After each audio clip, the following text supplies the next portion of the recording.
school van guidelines. ஜனவரி முதல் பாடசாலை வேன்கள் மற்றும் அலுவலக வேன்கள் ஆகியவற்றுக்கு போக்குவரத்துக்கான வழிகாட்டல்களை நாம் அறிமுகப்படுத்த உள்ளோம்.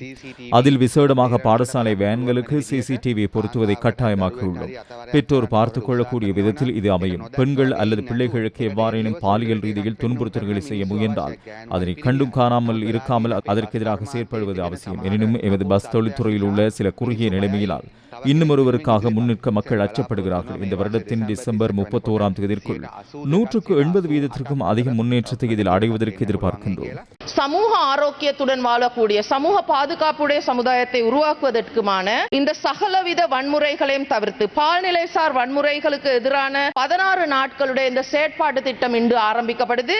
ஆண் பெண் சமத்துவம் என்றது முக்கியமானது. அதிலும் பெண்களை இலக்குப்படுத்தி இந்த இழிவுபடுத்தல், அவதூறுகளை எழுப்புதல், அதே போன்று தான் அவமானமிக்க இந்த பேச்சுகளுக்கு இவ்வாறான நிலைக்கு நீங்கள் முகம் கொடுப்பதாக இருந்தால் இலங்கையில் வாழ்கின்ற அனைத்து பெண்களுக்கும் நான் இந்த வேளையில் விழிப்புணர்வுக்காக நான் கூற விரும்புகின்றேன். போலீசில் இருக்கின்ற பெண்கள் மற்றும் சிறுவர் பணியகம் 109 என்ற இலக்கம், பெண்கள் மற்றும் சிறுவர்களுக்கான தேசிய உதவி சேவை 1938, அதே போலதான் இலங்கை கணனி அவசர உதவி ஆயத்தானி சர்ட் நிறுவனம் 101 இலக்கங்கள் ஊடாக உங்களுக்கு ஏற்படுகின்ற எந்தவித பால்நிலை சார் முறைகளையும் அறிவிக்கலாம், நீதி கோரலாம். ஒரு வரவு செலவு திட்டத்தில் ஒரு பாலத்தையாவது ஆரம்பித்தல் அல்லது முன்கொண்டு செல்லுதல் என்ற வேலை திட்டத்தின் கீழ் செயல்படுகின்றீர்கள். அந்த வகையில் கிரான் பாலம், பொண்டுகள் சேனை பாலம் ஆரம்ப வேலைகள் நடைபெறுவதை அறிகின்றோம். அதற்கு நன்றிகளை தெரிவித்துக் கொள்கின்றோம். மட்டக்களப்பு புகையிரத சேவையானது 11 மணிக்கு கொழும்பிலிருந்து ஆரம்பிக்கப்படுகின்றபடியால் காலை 8 மணி 7:30 மணிக்கு செல்வதனால் அம்பாறை கல்முனைக்கு செல்லுகின்றவர்களுக்கு சிரமமாக இருப்பதோடு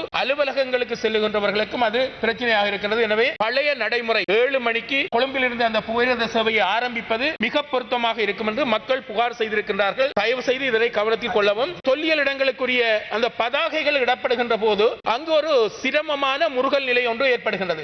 நுகைகொடையில் ஒரு எதிர்க்கட்சியினர் கூட்டம் நடக்கின்ற காலத்தில் அங்கு இந்த தொல்லியல் இடங்களுக்கான இந்த அடையாளப்படுத்துகின்ற செயல்பாடுகள் நடக்கின்றன. இதால் சில பிரச்சனைகள் ஏற்பட்டிருப்பதாக அறிகின்றோம். தயவு செய்து நாங்கள் சட்டத்தை மீறி நடப்பதற்கு விருப்பமில்லை. சட்டத்தின்படி நடப்பதற்கு நாங்கள் விரும்புகின்றோம். காப்போத சாதாரணதர பரீட்சை திட்டமிடப்பட்டுள்ள காலப்பகுதியானது முஸ்லிம்களின் புனித நோன்பு காலம் என்பதனை அறிவீர்களா? நோன்பு காலங்களில் பரீட்சைக்கு சமூகம் அளிப்பதில் உள்ள சிரமங்களை அறிவீர்களா? இது பெருபேற்றில் பாரிய தாக்கத்தை ஏற்படுத்தும் என்பதனை கருத்தில் எடுத்து குறித்த பரீட்சையினை நோன்பு காலத்திற்கு முன்னரோ அல்லது பின்னரோ நடத்துவதற்கு ஏற்பாடு செய்யப்படுவதன் மூலம் மாணவர்கள் பதட்டம் இல்லாமல் நிதானமாக பரீட்சைக்கு முகம் கொடுக்கக்கூடிய சூழ்நிலையை உறுதி செய்ய முடியுமா? சதி தேக கால 8,800 மில்லியன் ரூபாய் வடக்கு மாகாணத்துக்கு பாரிய நிதித்தொகை ஒதுக்கப்பட்டு அதற்கான வேலை திட்டங்கள் தற்பொழுது நடைபெற்று வருகின்றன. நிதி எவையுமே மீண்டும் திருப்பி செல்லாத வகையிலே வேலை திட்டங்கள் நடைமுறைப்படுத்தப்படும் என்பதனை கூறிக்கொள்ள விரும்புகின்றேன். இந்த வீதிகளுக்கு எவ்வாறு நிதி ஒதுக்கப்பட்டாலும் அரசியல்வாதிகளின் தலையீடு மட்டுமன்றி அரசியல்வாதிகளுக்கான கமிஷன் அறவிடப்பட்டு வந்தது. வவுனியா மாவட்டத்தில் சில வீதிகள் இந்த கமிஷன் அரசியல்வாதிகளில் கேட்டதன் மூலமாக அந்த வீதிகள் புனரமைக்கப்படாமல் நீண்ட காலம் இழுத்தடிப்பு செய்யப்பட்டு தற்பொழுது நாங்கள் அவற்றை முழுமையாக போட்டிருக்கின்றோம். இலங்கை போக்குவரத்து சபையை மேம்படுத்தும் பொருட்டு சாரதிகள் நடத்துனர் 750 பேர் புதிதாக நியமிக்கப்பட இருக்கின்றார்கள். முழு கிழக்கு மாகாணமும் இன்று சர்வதேச ரீதியிலே சுற்றுலா செயற்பாடுகளிலே தீவிரமடைந்து கொண்டிருக்கின்ற காரணத்தினால் சீனக்குடாவிலே காணப்படுகின்ற இந்த விமான நிலையம் அதனுடைய செயற்பாடுகளை அதிகரிக்க வேண்டிய ஒரு பொறுப்பு காணப்படுகிறது. ஆகையால் அந்த விடயத்திலும் கௌரவ அமைச்சர் அவர்கள் கருத்தில் கொண்டு இதற்கான